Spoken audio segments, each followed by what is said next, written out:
নমস্কার দর্শক বন্ধুরা, আজ ডিমের একটা খুব সহজ রেসিপি করে দেখ। আমরা এখানে আমাদের প্রয়োজন অনুযায়ী 3টে ডিম নিয়ে সিদ্ধ করে নিয়েছি।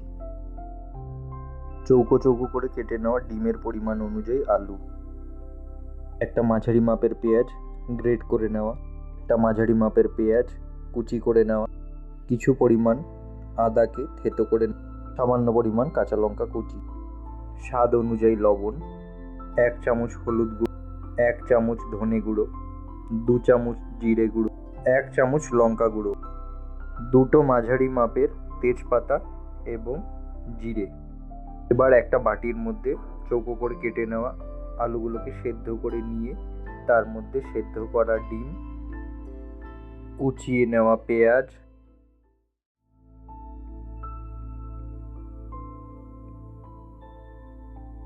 কুচিয়ে নেওয়া কাঁচা লঙ্কা, থেতো করে নেওয়া আদা এবং গ্রেট করে নেওয়া পেঁয়াজটা দিয়ে দিতে হবে।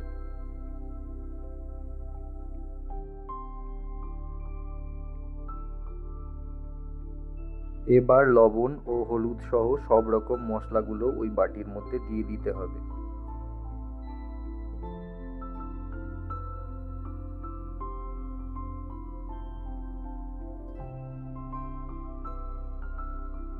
তারপর এর মধ্যে পরিমাণ মতো সর্ষের তেল দিয়ে দিতে হবে।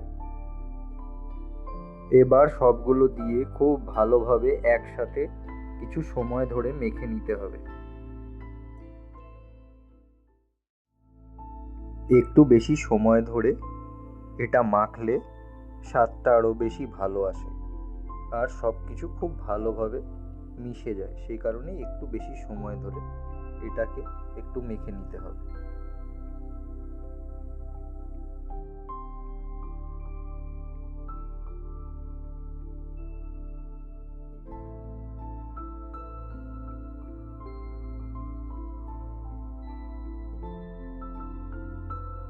মেখে নেওয়ার পর দেখতে অনেকটা এরকম হবে।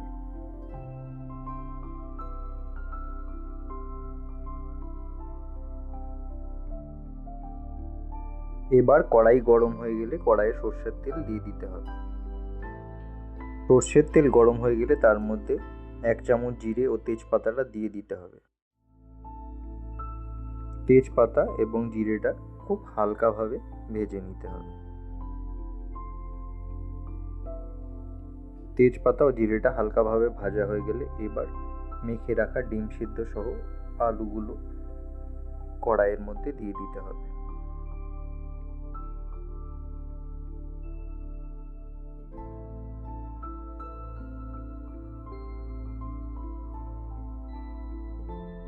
কড়াইয়ে দেওয়ার পর ধীরে ধীরে সবগুলোকে নেড়ে চেড়ে দিতে হবে।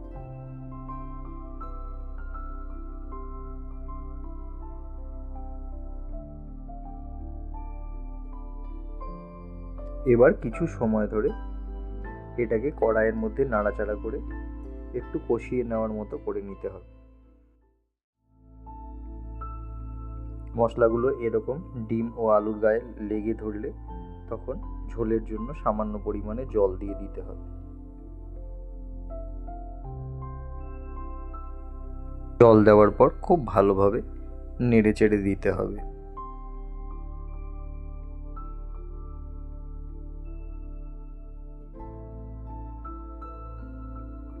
ভালোভাবে ফুটতে শুরু করলে এবং ঝোলটা হালকা শুকিয়ে এলে তার মধ্যে স্বাদের জন্য 1 চামচ ঘি দিয়ে দিতে হবে।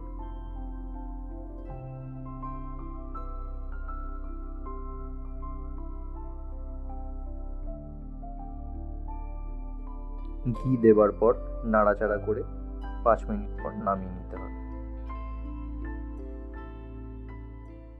ঝোলটা এরকম গাঢ় হয়ে গেলেই নামিয়ে নিতে হবে।